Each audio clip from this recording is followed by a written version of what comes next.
Bezpieczeństwo jest dla nas najważniejsze, dlatego wszystkie zabezpieczenia przeciwpożarowe są dostosowane do materiałów, jakie będą składowane w tym obiekcie. Cały obiekt zabezpieczony jest instalacją tryskaczową, natomiast magazyny materiałów niebezpiecznych chronione są odpowiednią instalacją tryskaczową w regałach oraz systemem gaszenia pianą.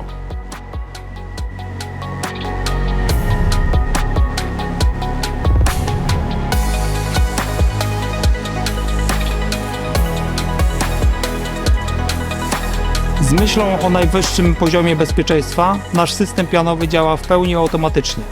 Jest zintegrowany z systemem detekcji pożaru i uruchamia się samoczynnie w momencie wykrycia zagrożenia, zapewniając jednocześnie błyskawiczną reakcję.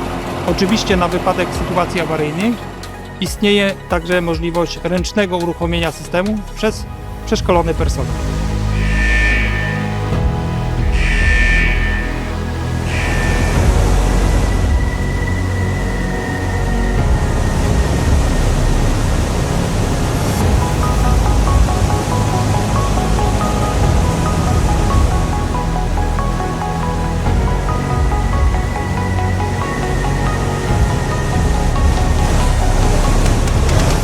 Po zakończeniu testu bardzo ważne jest usunięcie całej piany z obiektu.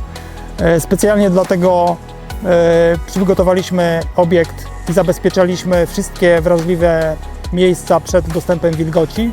Oczywiście na koniec uzupełniamy środek pianotwórczy, przeprowadzamy analizę i testy wszystkich podzespołów, aby system był w pełni sprawny do dalszego działania i zabezpieczania budynku.